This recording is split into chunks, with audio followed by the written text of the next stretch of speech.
First, a little bit about you as a doctor. So what is your experience as a doctor before starting your own practice? After doing medical school and residency, I was a transport doctor for UCLA, where I flew in helicopters to get sick kids. And then after that, we moved to Charlotte, where I started Levine Children's Hospital, the hospitalist program. We didn't have that in Charlotte then. And what does that mean? That's when the doctors stay only in the hospital and they are not, so then the primary care doctors work only in clinic, and then there's this, when sick people are in the hospital, there's a doctor that is there all the time. So that's the program we started at Levine Children's. And then after 3 years there, I was done with politics, so I went into primary care and I did 10 years at Charlotte Pediatric Clinic. And then we quit our jobs, moved to New Zealand, worked in New Zealand for a year and a half in their hospital and clinic programs. I was a pediatrician in New Zealand, and then we came back and I started my practice. So what made you decide to start your own practice? I was tired of the same old stuff that has been going around. I think people are getting sicker, and I didn't feel that the way I've been practicing medicine was really helping the way I felt that we could make an impact in society. So how does your approach at this practice differ from traditional doctors or your previous job? First and foremost, we don't think of medication as a first line anything. The first line to any treatment plan, we do nutrition, and then sleep, stress, movement, community, socializing, and so we go to lifestyle. So basically, we're doing lifestyle medicine before we do medication medicine. So how do you see the harm in overusing antibiotics? The first and foremost, whenever we use it, people don't understand that we are made of bacteria. So I'm going to break it down. So the National Institute of Health, the NIH, has identified that the human body is, we have a microbiome, and what that means is that for every 1 human cell, we're 10 bacteria cells. In our gut alone, there's 3.3 trillion bacteria. And so for you and I, it's about 3 to 4 pounds of our body weight is bacteria weight. That's disgusting. And so the bacteria in our gut actually direct our cholesterol, our insulin, our antibodies, our dopamine, our serotonin, feel-good hormones. So the stuff in our gut is actually telling us how the rest of our health is. Basically, like Chinese medicine said, this is the way it is like 5,000 years ago. So the NIH has now uncovered it. When we take antibiotics, we kill a third of our gut microbiome. So a third of the bacteria that's in our body that is essential for living a healthy life dies. And with every time you take it, a third dies, and then another third. And what happens when a third of the bacteria dies, then we have an imbalance setting in. So I usually, the analogy I use is that in our gut, it's like the Amazon forest, and with some deciduous, so it's like all kinds of trees and plants and all species. You take antibiotics, a third of the Amazon forest dies, and that third gets taken over by kudzu. Kudzu is the bad kind of bacteria that sets us up for chronic disease like anxiety, food allergies, asthma, eczema, and so on. It changes the microbiomes, and then how does that affect our everyday lives? By doing that, so that decreases your immune response, because 80% of our immune system is in our gut. And so then you have less immune system working, which means you're sicker. If you're sicker, you're not going to school as much. If you're not going to school as much, you're not getting as good grades. You're not getting as educated, as literate as you can be. If you have children that are continuously sick, you're missing tons of work. You're not as productive. The projects you're working on are not completed. You know, if you're the boss of your own company and you're always sick, or your kids are always sick, your productivity is down, your income is down. I mean, it's a very ripple effect. And you know, I have kids that come to clinic that had missed 30 days of school in the first 3 months of school. That's 30 days. That is like so hard to catch up after that. You're always behind. Then it's self-confidence, then anxiety, and then it's just this little trickle effect. Other ways is that then you're continuously sick. So not only are you just sick from colds and flu, but then as you start getting into chronic disease because your immune system is not working, now you're spending a ton of dollars. You go into the hospital using a lot of the resources of the community. You're using, like if you're uninsured or Medicaid, it doesn't matter. You're using tons of resources. You're using tons of funds. And then if you can't go to work, then you have disability. Then that puts pressure on the society, on the taxing system, and so on. Obviously, overusing antibiotics results in a lot of harm. So why do doctors prescribe so many antibiotics? Well, there is it's very multifactorial. We say, as physicians, we say we don't want to prescribe antibiotics, and what happens in clinic is this. A mom comes in, I'm using pediatrics as an example. Mom comes in, the kid's had fever for 3 days. The mom puts tremendous pressure on the doctor to give them antibiotics because they feel they need antibiotics because they feel that this is what's going to cure the problem. They're not interested in what the doctor has to say. If the doctor says, no, I'm not going to give you antibiotics, then they write a patient satisfaction score, which goes on Google, which goes on the hospital website. The hospital uses your patient satisfaction score to give you bonus. So automatically the doctor knows the moment that they're saying no to the antibiotics, that is not just trying to do good. Now their bonus, their income is at risk because of this person. If they come in, and so not only do then they put bad reviews on, then if something were to happen, doctors in this country are so afraid of getting sued. Because we sue everybody in this country. They're paranoid about getting sued, and so they're always playing defensive medicine. Oh, you look like you're almost going to be sick. Let me give you antibiotics so you don't get sick, because if you get sick, I'm worried you're going to sue me. So there's a defensive way of doing it as well.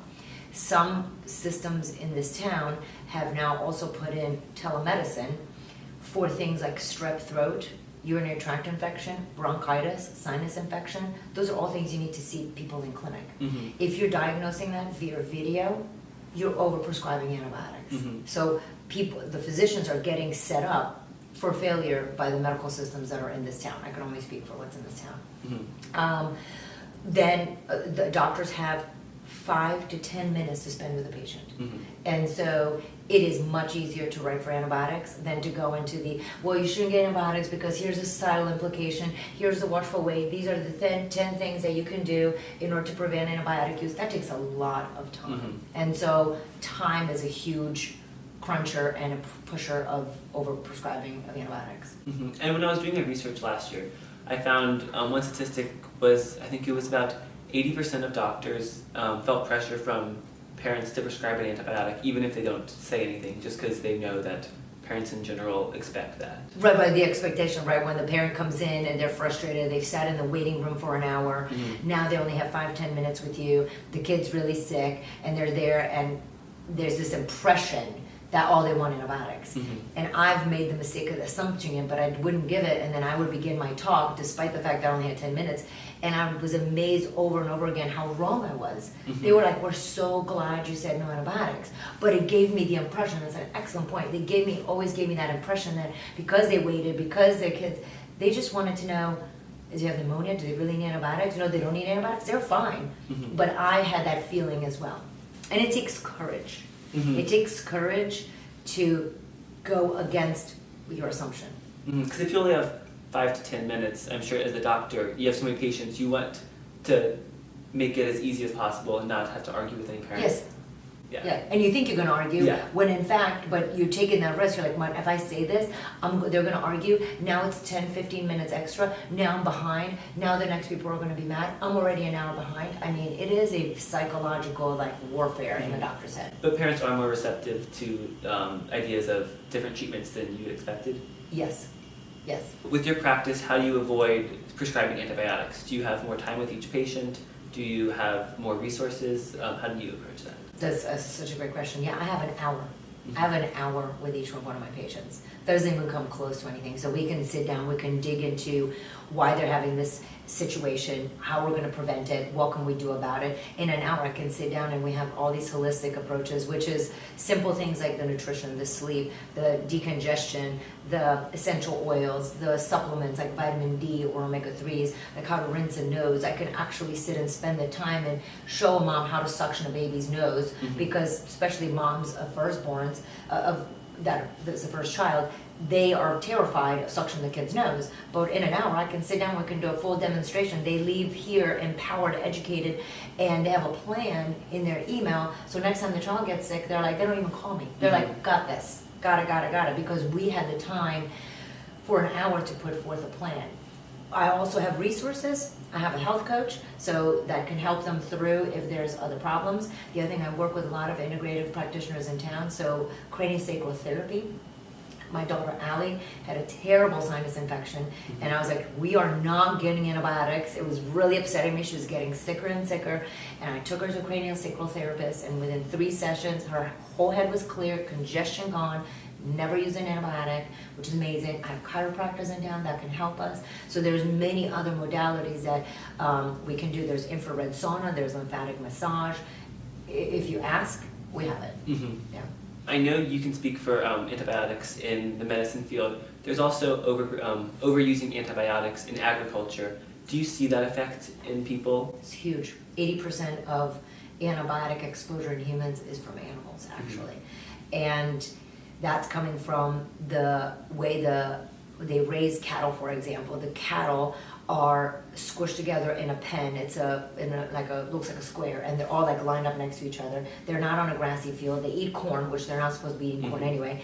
Then they poo where they stand, and in the poo there's infection, and then the cows eat the poo, and so now all the cows get infected. So then they have to have antibiotics because everyone's infected from the poo that they were standing in because they're not raised properly, right? Antibiotics are also stimulate growth, and so animals are given antibiotics because it makes them fatter quicker. Because the quicker they get fat, the quicker they can go to the slaughter, and the quicker the farmer can make money. So that is absolutely a humongous, probably the number one leading cause of, it is the number one leading cause of antibiotic exposure in humans, animals. But then, as a consumer, how do we best avoid contributing to this antibiotic exposure? When you buy meats, I'm very much for the grass-fed organic meats, and it also has to say no antibiotics given, because just because a product is organic doesn't mean that they don't get antibiotics. I found that in my research. Labeling organic, it's a lot more relaxed, the standards than I expected. Totally, yep. And so you can't trust that just because your meat's organic, that actually there's no antibiotics used. You have to actually see on there that there's no antibiotics used for you to understand that they're not using antibiotics. So meats, be careful getting organic grass-fed meats, eggs, huge. Second thing is understanding that colds and coughs and congestion do not need antibiotics. 80% of the snot that we have is viral. 80% of pneumonia in kids, viral. 80% of ear infection in children over 6 months of age get better without antibiotics. 80%. But you'll hear about ear infection, boom, antibiotics. So knowing as a consumer, being prepared going into the doctor's office, understanding that if they have an ear infection, don't ask for antibiotics, or if they offer antibiotics, ask why. Why do they need antibiotics? Because I just wanted to make sure there's an ear infection, so now I know how to treat it, but why would they need antibiotics? Because if you as a consumer go in and already break down the barrier we just talked about, that doctors assume you want antibiotics, it will help the conversation, and then you're not going to be frustrated because you're just getting prescribed antibiotics. So knowing that and understanding that the human body knows to heal itself. If we give it the right tools, the good food, which is fruits and vegetables, no processed foods, no sugar, having grass-fed meats like we just talked about, the body knows how to heal. We humans have messed it all up. For fruits and vegetables, are Yes. antibiotics also used for inorganic fruits and vegetables? So no, they're using pesticides and herbicides on regular fruits and vegetables, and the World Health Organization has deemed Roundup, which is an herbicide and a pesticide, carcinogenic, which means that there's enough evidence to show that Roundup causes cancer. And so if you buy your fruits and vegetables non-organically, you're continuously exposing yourself to these pesticides that now are showing long-term use. In fact, August 18th of 2018, Monsanto, the maker Roundup, settled for $289 million lawsuit, paid a man with showing that his cancer was from Roundup. Yeah, and then if you're getting toxic exposure to all these herbicides and pesticides, you get sick, which then you get more colds, more sinus infection, you go to the doctor, you end up on more antibiotics, and more, and then back down the whole thing that we just talked about. And do you think that medical schools could be doing more to promote an integrative? Oh, absolutely. It needs to be in the curriculum. I mean, when I went in medical school 20 years ago, they did not, nutrition course was only about kids who were in the ICU and had a G-tube. Or an NG, a tube in their nose that fed them. That was my nutrition course. No one sat around and was like, this is how food feeds the human body. And this is why when you talk to anybody, I mean, this is the first thing you address, always and foremost. Number one. You can't pass go until you talk about their nutrition. In my experience with doctors, I've never really experienced the doctor talking about nutrition before. It's true. Whenever because I mean, I've been talking about this for a long time, and since I was talking about food, gosh, like 10 years ago, and the patients were like, I can't believe that you're asking us about food. I'm like, well, we can't really do a checkup. I mean, really, the whole point of the checkup was, are you feeding your body right? Are you treating your body right? And it was like, everyone's like, oh, that's just so weird. One big problem that I saw researching antibiotics is the possibility of the emergence of some superbug. Is that a possibility, or is that some worry for like a future generation? Oh no, it's here. There's big issues, and now we have big bad drugs, and then we make bigger, badder drugs, and people are spending so much money in trying to figure out which is the next round of antibiotic to take over because of these superbugs that are. Oh, but it's here, it's present. The issues in the hospitals, that if you get hospitalized, you're getting colonized with these things, and it is a huge issue. Yes, already here. Why not approach the problem as just developing new antibiotics? Why don't doctors just, what's the problem with the continuing stronger antibiotics? In the traditional medicine, it is not believed that the human microbiome is not believed to be a true thing. And so in traditional medicine, if you have bacteria on you, it's considered bad. We have to get to understand that we're made of bacteria, that we are living in a symbiotic relationship with the bacteria in our body, and that not all bacteria is bad. In traditional medicine, it's like we need to have everything sterile. We got to sterilize everything. Everything, kids have eczema, we put them in bleach baths to get rid of all their eczema, when in fact we're just killing their microbiome, and their good bacteria can't actually heal because they just got washed away with bleach, to give an instance. And so the traditional medicine doesn't understand that if you change how you eat, you'll change your microbiome, and then the body will actually fight the disease for itself. That we already have the goods in here. We feel as traditional doctors that we know better than Mother Nature. We are egotistical, and we feel we know better, and now we can do it better. And Mother Nature's shown over and over again, right? Like now we have more bugs, worse bugs. People are getting sicker. Your generation is gonna live shorter than my generation, which is crazy to me. And so because we're kind of have this thing that no, we know better, and we are gonna figure this answer rather than just going back old school and understanding the human body with a different look, with a different eye.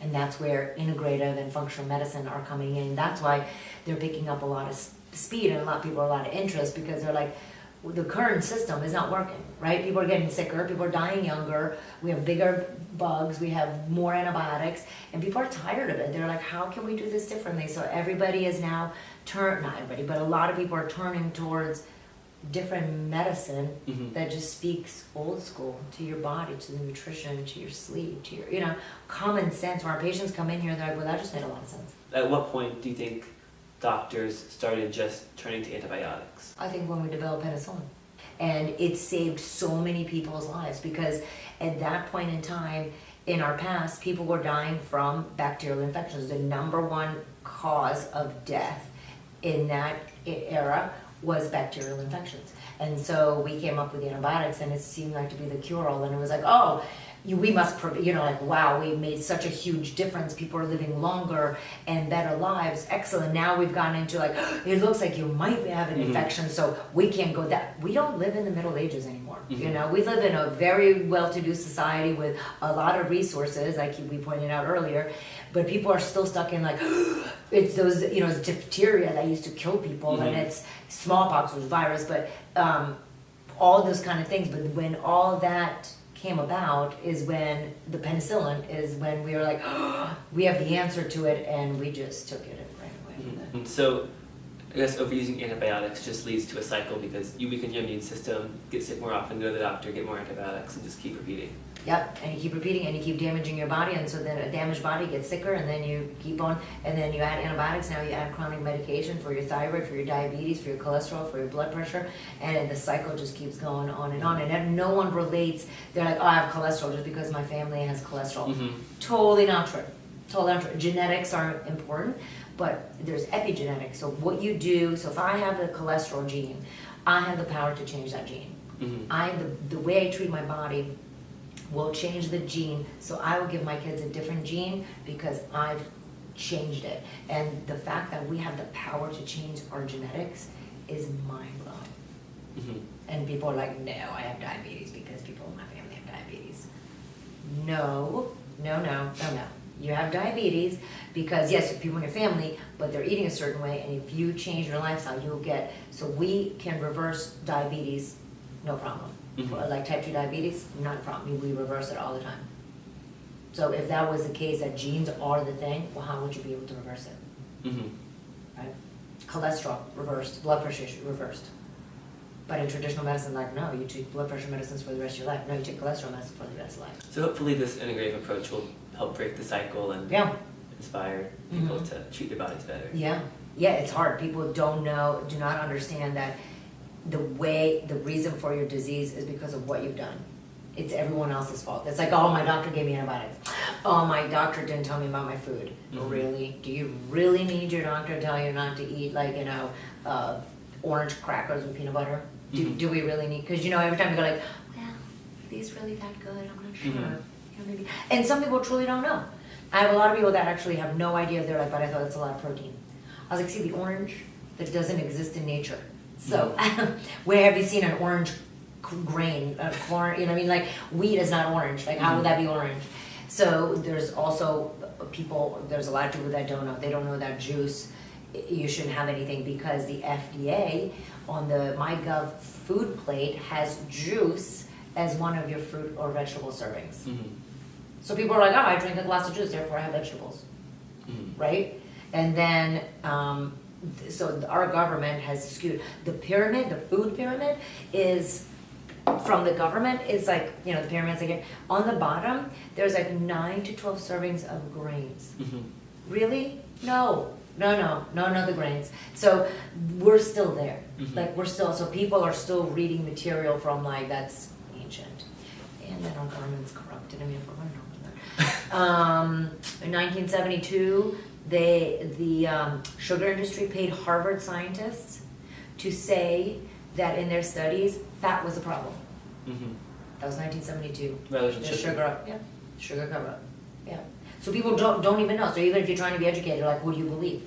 Mhm. You can't go to Harvard apparently because they get paid off. What about Mayo Clinic? How about Stanford? I mean, Mhm. So it's kind of all kind of muddled. Do you think that this integrative approach to medicine will ever become the traditional method? I think it's picking up a lot of interest and a lot of speed. Is it going to be the thing? I don't know. I certainly hope so. Mhm. But that's a lot of walls and a lot of barriers to break down. But I think that if we can open people's minds and educate them differently and start in med schools, a lot of med schools have started adding this to their curriculum. Mhm. So I think it's very possible. I don't know when, but I think it's possible. Mhm. Definitely possible.